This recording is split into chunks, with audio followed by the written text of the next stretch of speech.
The Courier Post, talk a little high school football as a big opening weekend in South Jersey. Good morning, Kevin. Morning, Sully. How are you today? Pretty good, man. I guess two real big stories going on. Obviously, the first one, Coach Sacko earning 300 wins, and also the Timber Creek situation. Let's start off with Coach Sacko. What a career! I mean, 300 wins, 58 losses, 5 ties. That's doing some work right there. Yeah, what we talked about in the past. Obviously he's been there quite a while now, since I believe 1982. So, I look at it also. He's got the 300 wins, but look at the fact of the 58 losses.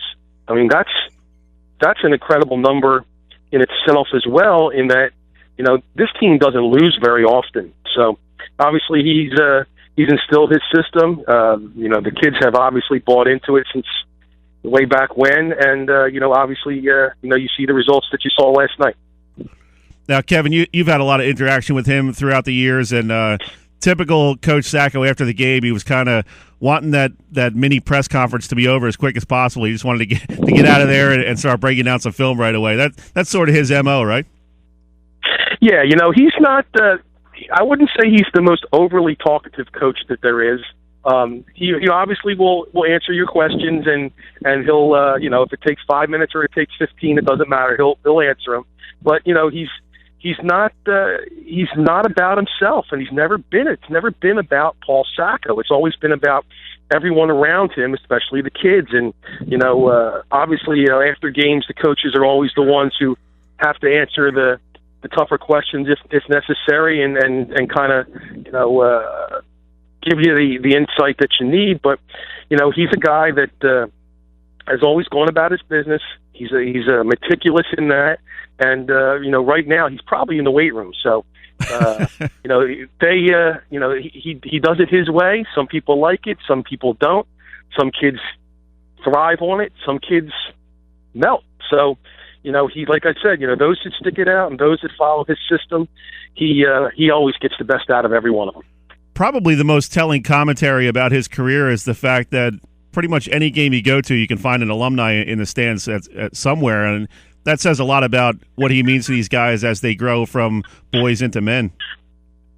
Yeah, you go to any high school game, and there's always going to be people there from their town, and there's going to be some alumni there. But the thing with St. Joe is, I think that it's such a tight-knit group, and it's not a big group. It's always been a very small group. It's obviously one of the smaller schools in South Jersey, if not the state, and they stay together, and they like to see year after year how things have been going, and there's no I see, like I said, I see people representing their schools all the time, but if it comes down to a more or less percentage type of basis, I think St. Joe is probably near the top as far as the number of people that come back week after week, year after year.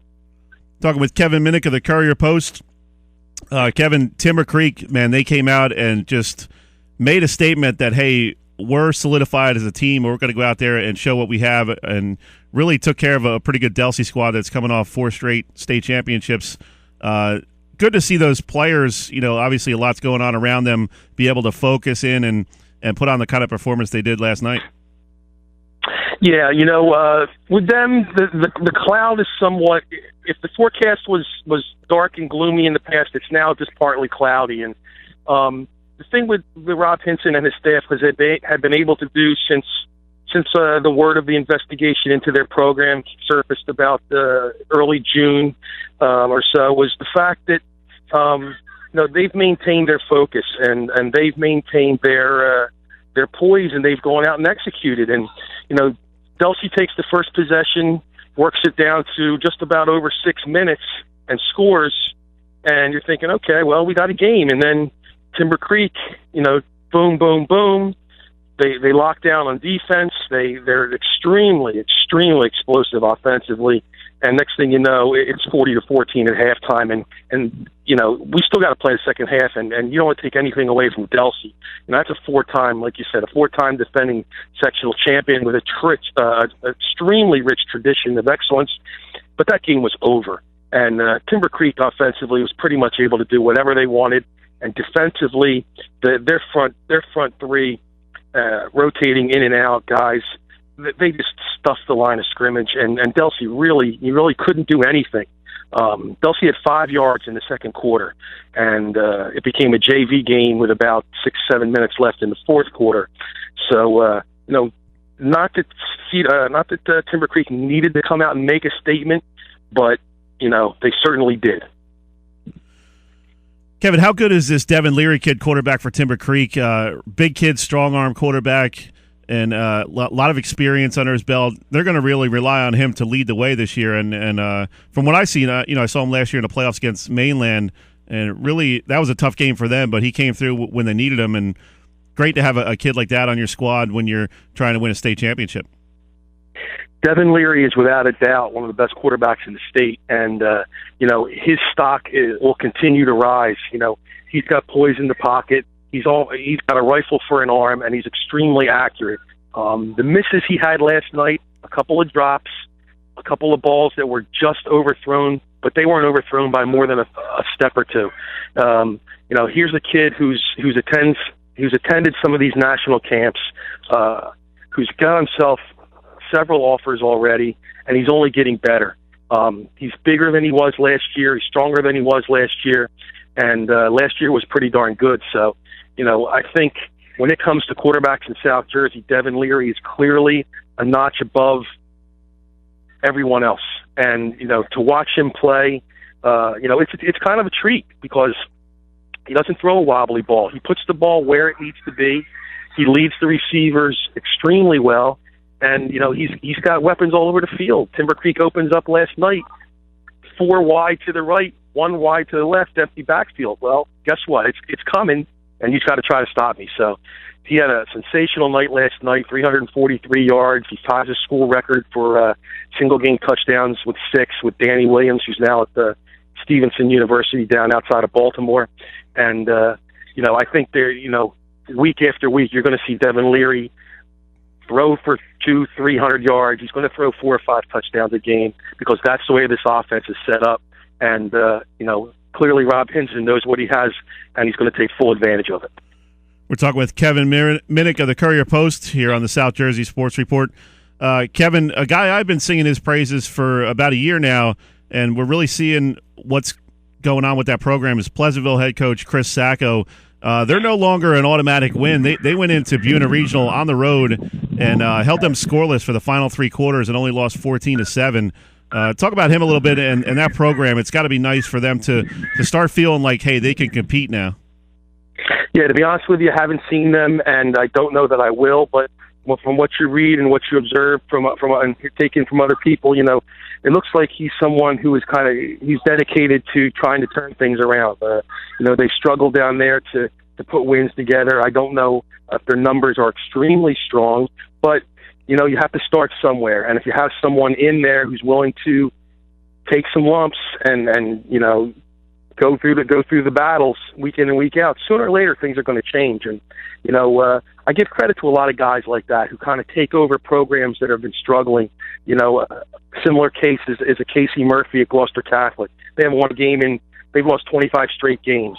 He hasn't won a game yet as a coach. So, is there pressure on a new guy to come in and win some games and show that things are kind of turning around? Maybe to a degree, but these guys they're at the ground floor and they need time. And if they're given the time and the kids buy into their system and they see that the coach is into it and he's all in, hopefully the kids are, buy into that too. And next thing you know, you're starting to take steps in the right direction. Kevin, real quick before we let you go, how big was that win, Camden Catholic over Camden last night in overtime? Camden is one of those teams that everybody in South Jersey really wants to beat, and one of the top teams around for the last couple of years. How big of a win is that on your radar? I kind of thought from the beginning Camden Catholic should have won that game, and Camden lost quite a big number of guys who had been 2 and 3 and 4 year starters for them, and it had seen a bulk of the playing time. So I kind of expected maybe, even Camden Catholic being a little bit younger, I thought Camden Catholic would have the edge in that game. So, obviously it's only week 1, and I didn't see the game personally, so you can only take what you read and what you hear. But, obviously I think it's a game where Camden may have benefited from the loss, kind of see where they're at right now and see what the guys that they have coming up now can do. And Camden Catholic being extremely young, they're dominated by freshmen and sophomores. They have a very limited number of seniors and very limited number of juniors. So, maybe Nick Strom goes back to the drawing board a little bit, sees what happened last night. Okay, we got the W. That's great. Now we really have to look at what we have, look at how this game unfolded and how we can improve on it. So, I think both teams will be okay. They'll both compete weekly on a weekly basis, and by the end of the season, I think both teams will probably be pretty satisfied with how things have gone. Good stuff, Kevin. Appreciate it as always. We'll catch up with you next week. Have a good weekend, buddy. No problem. Thanks again. All right, that was Kevin Minnick of the Courier Post.